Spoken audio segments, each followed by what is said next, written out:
안 나와요? 네. 네, 오늘 우리 같이 나눌 말씀 제목은 금지된 것들에 대하여라는 제목입니다.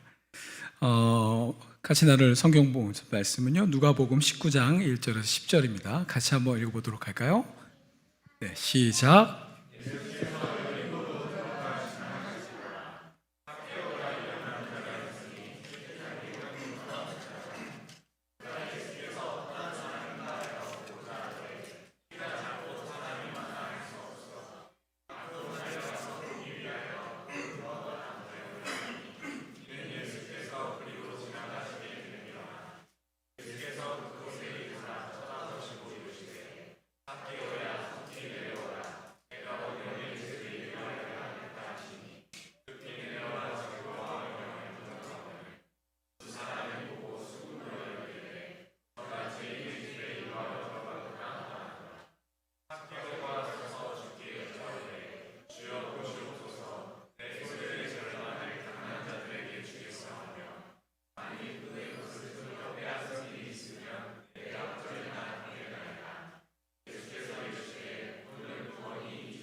아멘.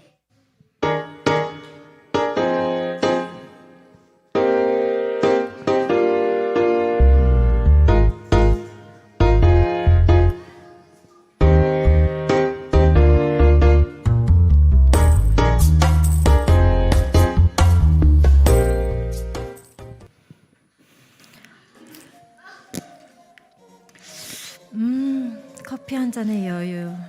커피는 어쩜 그렇게 맛있을까? 여보시오, 조용히 좀 하시고 내 말 좀 들어보시오. 애 낳아봐야 아무 소용없습니다. 속상한 일만 잔뜩 생길 뿐입니다. 세상에, 내 딸이 커피를 마십니다. 그놈 커피 당장 치워버려. 죄송해요, 아버지. 그러나 여러분, 세상에 이보다 더 맛있는 것이 있을까요? 안 돼. 내가 커피를 계속 마신다면 산책도 금지고 옷도 사주지 않을 테다. 그래도 커피를 마신다면은 결혼을 허락하지 않을 거다. 어떻게 이렇게 맛있는 커피를 마시지 않을 수 있을까? 네, 우리 설교의 도입을 위해서 애쓰신 두 분께 박수 한번 할까요? 네, 오늘은 부활절입니다. 개신교의 가장 중요한 절기라고 말하는 것처럼 중요한 의미를 담고 있습니다. 대체적으로 우리는 부활절이 되면 익숙히 알고 있는 부활절 칸타타를 하죠.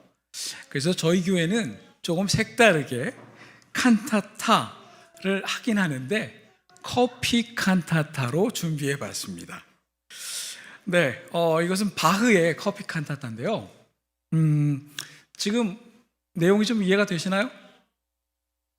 아니, 술도 아니고 담배도 아니고 요즘에 정부에서 얘기하는 마약도 아닌데, 아니 어떻게 왜 아버지 슬레드리아는 강력하게 커피를 마시지 말라고 하는지 이해가 잘 되지 않습니다.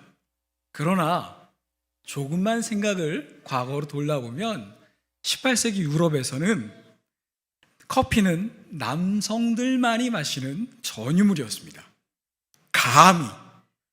감히 여자는 커피를 마실 수 없게 되어지는 거죠.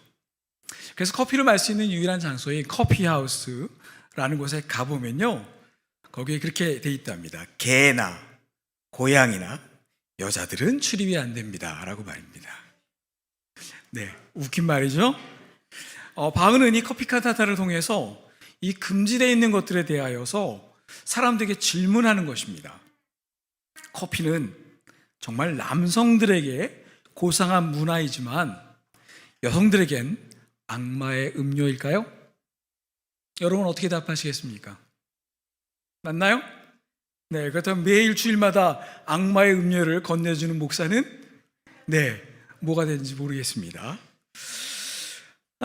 우리에겐 익숙하지 않은 것들, 잘 모르는 것들을 마주하게 되면 대체적으로 사람들은 불안해합니다. 잘 모른다라는 것, 익숙하지 않는다는 것은 결국 편한 것은 아니죠. 그렇기 때문에 대다수의 사람들은 그 낯선을 경험하게 되면 그 불안을 해소하고자 애쓰는데요. 대다수 이런 사람들이 이렇게 반응한다고 합니다. 낯선 것들을 강력하게 금지하고 부정적인 태도를 보이며 그것들을 멀리하려고 합니다. 또 어떠한 이들은 낯선 것들로 인해 비록 불안정하고 어렵지만 성급하게 결정하지 않고 이런 것들에 대해 진지하게 고민하는 태도를 보이기도 한다고 합니다. 우리는 오늘 이 본문의 이야기를 통하여서 금지된 것들이 과연 사회적 통념의 문제인지 진리와 비진리의 문제인지를 살펴보는 시선에 대해 오늘 한번 같이 고민해 봤으면 좋겠습니다. 그 이야기를 조금 더 우리 본문으로 들어가서 이야기를 나눠볼까요? 본문입니다. 산골 동네, 아마 이스라엘에서 가장 높다라고 얘기할 수 있는 도시겠죠? 예루살렘이라는 도시에서 이제 동쪽으로 가파른 길을 내려가게 됩니다. 이 가파른 길은 굉장히 가파라서요, 예수님께서 이런 비유를 들기도 하셨죠. 선한 사마리아인의 비유. 네, 그 가파르고 험악한 그 산 비탈길에서 굉장히 많은 사고가 벌어집니다. 거기에서 한 사람이 강도를 만난 이야기를 예수님께서 비유를 하셨죠. 그 가파른 산기탈을 내려오다 보면 마지막 부분에 조금의 평지가 나오고 그 평지 바로 맞닿은 곳에 요단강이라는 강이 흘러가고 있습니다. 그곳은 지중해 강렬한 태양이 내려찌기도 하고 또한 사철 마르지 않도록 요단강으로부터 수분을 흡수하기 때문에 매우 비옥한 땅으로 알려져 있습니다. 우리가 거의 상상하기도 어려울 높은 당도의 과일들이 많이 나오기도 하고요. 그래서 성경은 그 지역을 여리고라고 불러왔습니다. 그리고 그 지역은 전체적으로 역사적으로 많은 사람들이 도시를 세워 그곳에서 살려고 애쓰는 그러한 요충지였다라고 말합니다. 게다가 부자 동네이다 보니 사람들은 부유했겠죠. 또한 그 부유한 사람들을 대상으로 많은 세금을 거둠으로 로마에게 인정받은, 오늘날 얘기하면 세무서장 정도 될까요? 이에 해당되어지는 역할을 맡은 한 사람이 오늘 말씀에 등장합니다.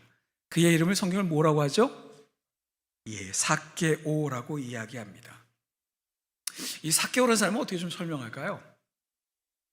우리는 일제시대를 불과 얼마 전 경험한 아버지의 세대를 통하여서 우리는 경험해서 알 겁니다. 그리고 많은 영화나 드라마를 통해서 봤죠. 조선인인데 일본 순사가 되어서 독립군들을 잡아들이고 한국 조선 사람들을 괴롭히는 그러한 한국인인 조선 순사. 어쩌면 삭개오는 이러한 모습을 갖고 있었을지도 모르겠습니다. 그래서 더욱더 동포들을 괴롭히면서 더 많은 세금을 거둘수록 로마인들에게 인정을 받는 그러한 구조 말입니다. 그러다 보니 이 삭개오라는 사람은 이스라엘 사람들에게는 굉장히 잔인하고 무서운 존재이면서 또한 수군거림을 받는 그러한 존재였습니다.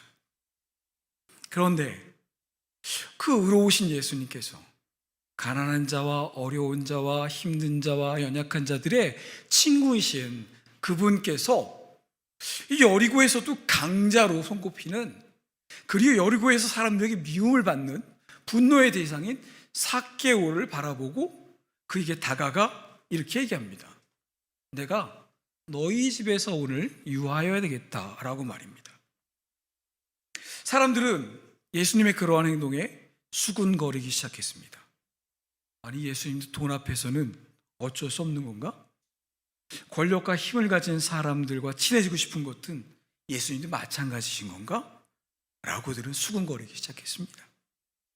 로마의 앞자이면서 이스라엘 사람들의 고열을 빨아먹는 거머리 같은 존재였던 그에게 왜 예수님께서는 그의 집에 가고자 하셨던 것일까요? 일반적으로 얘기하는 것처럼 예수님께서는 부자 삭개오에게 은혜를 베푸셔서 그를 회개하고 자신이 가지고 있는 재물을 가지고 선한 일에 사용하게 했다. 이것이 오늘의 메시지일까요? 여러분은 그렇게 생각하십니까? 그래서 권력을 가지고 있는 사람들과 돈을 가지고 있는 사람들에게 은혜를 베풀어서 그들에게 축복을 베풀어 주어서 서울 강남에 개척을 하는 그것이 오늘 성경의 메시지의 주된 내용일까요? 그렇다면 씨앗교회는 다음 달 이전할 것입니다. 어디로요? 강남 압구정동으로. 많은 돈을 갖고 있는 사람들에게 제가 가서 말할 겁니다. 내가 오늘 당신의 집에서 머물겠습니다. 네, 그러면 그 사람들이 재산의 절반을 팔아서 저희에게 헌금하면 저희도 멋진 건물을 짓고 안락한 공간에서 예배를 드릴 수 있겠죠. 물론 그런 의미는 아닙니다. 그래서 오늘 우리는 이 이야기를 이해하기 위해서 성경의 이야기들을 조금 더 깊이 있게 바라보고 예수님의 의미가 무엇일까? 왜 그렇게 행동하셨을까를 한번 질문해 봐야 한다고 생각합니다. 3절입니다. 한번 읽어볼까요? 시작.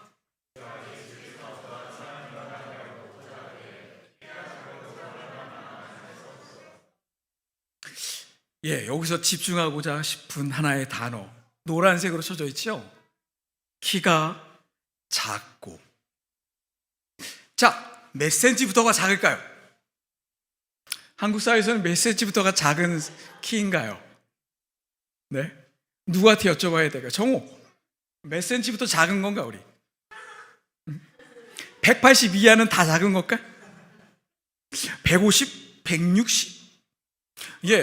불과 지금은 180 이하가 되면 좀 작다라고 젊은 아이들은 표현하죠. 네, 저희들은 다 작은 사람들입니다. 그런데 불과 20년 전만 해도 한국인의 평균 신장이 170, 165 정도밖에 되지 않았으니 그때만 해도 저희들은 굉장한 거인, 골리앗 같은 사람들이었겠죠. 근데 이 작다라는 의미는 그 시대별로 조금은 다를 수 있습니다. 그런데 성경은 오늘 삭개오를 설명하는 이 키가 작다라는 단어를 이렇게 표현합니다. 미크로스. 이 단어는 그저 작다라는 표현을 쓴 것이 아닙니다. 히브리어에서 얘기하는 그돌라, 크탄, 이런 식의 크고 작음의 의미가 아닙니다. 그 당시에 평균이 150이면 150 이하는 작고 이상은 크다, 이런 식의 사회적 통념의 단어가 아닙니다. 이 단어는요, 어떻게 보면 조금 더 의학적인 용어에 해당될 수 있습니다. 이렇게 표현할까요? 의학적으로? 골격장애? 우리는 이거를 현대의 언어로 하면 마이크로라고 얘기합니다. 작은 사람을 마이크로라고 표현하지 않죠. 이 골격장애, 이 미크로스란 단어를 표현할 때 병적인 단어로 난쟁이를 의미하는 것입니다.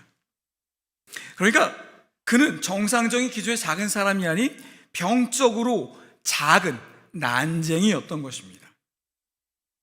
이스라엘에서는요, 이러한 풍습이 있습니다. 한 아이가 태어나고 자라가고 12살이 되면은 바르 미츠바라는 성인식에 참여하게 됩니다. 12세, 우리나라는 14세에서 15세 정도 되겠죠? 이 바르 미츠바에 참여하면서 사람들에게 검증을 받습니다.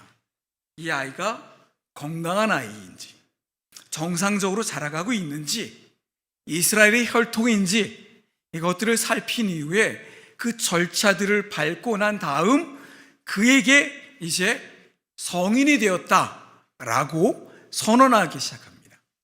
그럼 그 아이는 이제 더 이상 아이가 아닌 이스라엘 백성으로 불려지는 한 사람이 되어 회당에서 성경을 읽을 수 있는 권한이 주어집니다. 그렇기 때문에 이스라엘 백성들은, 모든 남자들은 회당에서 성경을 읽는 것으로 이스라엘의 백성이며 한 성인으로서 인정받는, 성경에 얘기하는 이스라엘 백성이 되는 것입니다. 만일 그 사람이 선천적으로나 후천적으로 몸에 이상이 생기면 그는 바르 미츠바라고 얘기하는 성인식에 참여할 수 없게 되고 이스라엘 백성으로 인정받지 못하게 됩니다. 또한 당시의 사람들 이러한 병든 것들은, 이러한 장애인들은 그들의 잘못이나 아니면 그들의 부모, 그들의 조상의 잘못 때문에 벌어진 현상이라고 그들은 당시에 믿어왔습니다. 그래서 그들은 이러한 디세이블, 장애인들을 가지고 죄인 취급하면서 동료로서 이스라엘의 한 사람으로 취급하지 않았습니다. 요한복음 9장 3절 우리 다시 한번 읽어볼까요? 시작.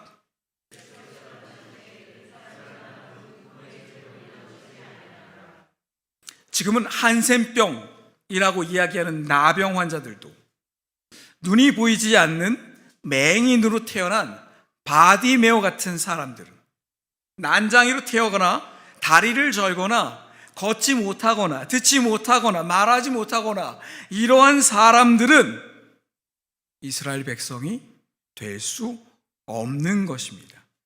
자격 미달의 존재라고 그들은 대하였다라는 것입니다. 여러분은 어떻게 생각하십니까? 병들고 가난하고 어려움을 겪고 장애를 겪고 있는 사람들이 그들의 잘못 때문에 그들이 그러한 삶을 살아가는 것인가요? 그렇다면 그들이 죄를 회개하고 은혜를 구하고 헌금을 많이 하고 교회에 충성하면 이 잘못이 용서받게 되고 병도 안 걸리고 부자가 되어서 잘 살게 된다라고 여러분은 믿고 싶으십니까? 안타까운 것은 지금도 그렇게 말하며 사람들을 현혹하는 교회들이 존재한다라는 것이 오늘의 현실이랍니다. 이 현실이 너무나도 부끄럽고 안타깝습니다. 역사적으로 신학적으로 살펴볼 때 삭개오는 태어나면서부터 난쟁이로 태어난 것은 아닌 것으로 보여집니다.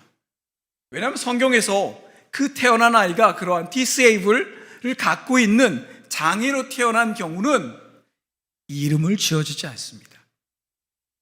우리가 한 단톡방에서 나누었지만 여러분 바디메오 아시죠? 누구죠? 눈이 보이지 않은 사람 맞죠? 그럼 엉뚱한 질문을 할까요? 바디메오의 이름은 뭔가요? 바디메오인가요? 아닙니다. 아들이란 뜻이고 디메오, 디메오라는 아버지의 아들이라고 사람들은 그를 일컬은 겁니다. 왜 그랬을까요? 이름이 없습니다. 당시의 풍습을 보면 장애인, 여자들은 죄송합니다. 오늘 여자들이 비하하는 발언들이 많은데 감히 이름이 없었습니다. 솔로몬의 어머니인 여자의 이름이 뭐죠? 솔로몬의 어머니. 네, 바세바. 바세바가 그 여인의 이름일까요? 바세바는 칠순입니다. 바트, 딸, 시부아, 7번째 딸. 불과 우리나라에서 얼마 전에도 첫 딸이, 2딸이, 3딸이, 막딸이, 종말이, 이런 식으로 여자의 이름을 너무 폄하하면서 지었죠. 당시도 마찬가지였습니다. 이름을 지어주지 않거나 숫자로 불리거나. 근데 삭개오는 성경에 봤을 때 이름이 있었습니다. 이런 걸로 유추했을 때 삭개오는 태어나고 얼마 후 우리가 알고 있는 다른 질병으로 난장이가 되었던 것 같습니다. 어쨌든 이러한 가정 속에서 삭개오는 자기의 친구들이 왜 주변 사람들이 자기를 그렇게 취급해야 되는 것인지 이해하지 못한 상태에서 너무나도 괴로움을 당하며 자라왔습니다.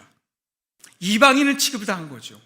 나는 이스라엘 백성의 한 사람으로 내 아버지도 내 할아버지도 내 조상들도 이스라엘 백성인데 아브라함의 자손인데 왜 사람들이 같은 종류로 취급하지 않는 것이지?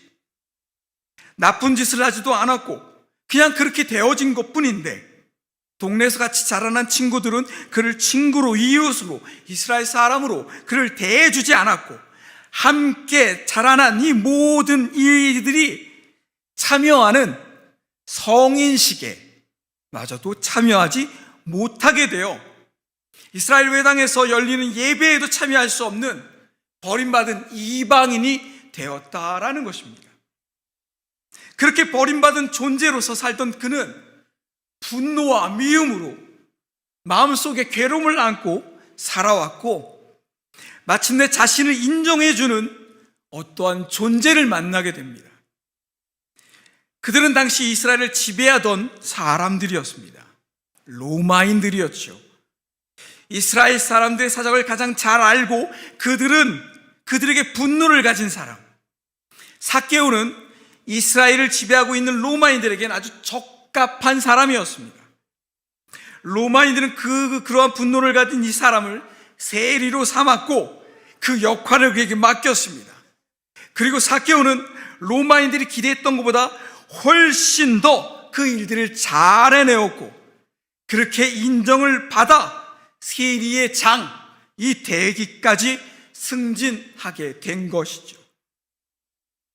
로마인들에게 인정을 받으며 그간 자기를 멸시했던 같은 동족이었던 이스라엘 사람들이 이제 그들에게 있어서 나는 무서운 존재가 되었다라는 그러한 의식을 표현하고 있을지 모르겠습니다. 그렇지만 그의 한마음에는 나는 여전히 이스라엘 사람인데 왜 어린 시절 그들이 나를, 내 잘못도 아닌데 왜 나를 이렇게 괴롭혔을까? 그는 마음속에 괴로움을 갖고 있었다고 합니다. 그랬던 그에게 예수께서 다가가셨고 그에게 이렇게 말씀하십니다. 5절입니다. 다시 한번 읽어볼까요? 시작.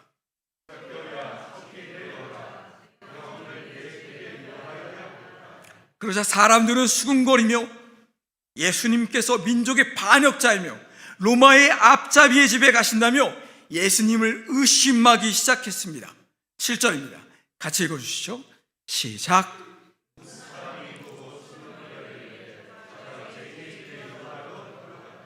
어떠한 뉘앙스로 사람들이 수군거리는지가 느껴지시나요?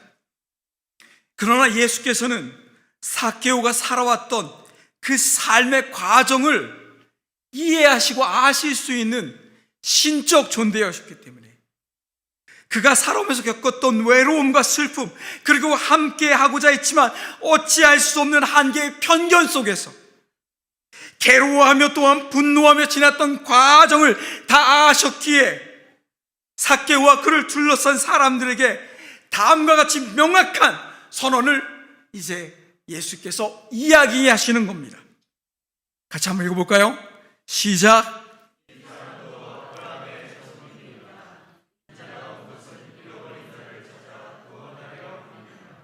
여러분들 보이시나요? 이 사람도 난쟁이이며 병에 있고 어렵고 가난하고 힘들고 디세이블 이 모든 사람들마저도, 너희들이 멸시했던 삭개오도 이스라엘의 자손이다, 아브라함의 자손이다라고 그렇게 말입니다. 너희들이 이스라엘 사람인 것처럼 너희들의 약함에도, 너희들의 부족함에도, 너희들의 악함에도 불구하고 너희를 하나님의 사랑하는 이스라엘 백성, 약속의 백성으로 하나님께서 대하셨던 것처럼 병들고 상하고 지치고 온전치 못해도 그들 역시 하나님의 소중한 약속의 백성이라고 예수님께서 선언하시는 겁니다. 마치 오래된 드라마의 한 장면처럼 이 사람이 내 사람이다, 이 사람이 내 애인이다 라고 이야기하는 것처럼 예수님의 모습은 오늘 우리를 향하여서도 그렇게 말씀하고 계시는 겁니다. 내가 가난하여도, 내가 부유하여도, 내가 잘났거나 네가 못났거나, 네가 강하거나 약하거나, 또한 네가 의롭거나 악하여도 너는 내 사람이며 약속의 백성이며 나의 사랑인 너는 내 것이다 라고 말씀합니다. 억울한 사회적 편견 속에서 고난받고 고통받던 세리와 창녀와 고아와 과부의 친구가 되어주셨던, 그러므로 사람들의 수군거림 받고 오해받고 미움받아 결국 십자가에서 못 박히시기까지 그분은 이들의 친구가 되어주셨다는 겁니다. 예수께서 당신의 편견과 낯선 것들에 대하여 부정적으로 대항하는 사람들에 인해 십자가에 못 박혀 돌아가셨고, 그렇게 돌아가시고 사흘 만에 부활하시어 우리의 영원한 편이 되어주시겠다고 말씀하신 그 예수님의 부활 이야기를 기념하는 것이 오늘 우리가 맞이하고 있는 부활절의 의미인 것입니다. 오늘 부활절, 과연 우리는 그분의 삶과 십자가의 죽음 그리고 부활을 통해 과연 무엇을 기념하고 무엇을 생각하여야 할까요?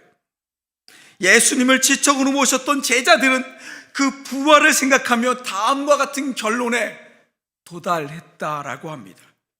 야고보서 1장 27절입니다. 같이 한번 읽어주시죠. 시작.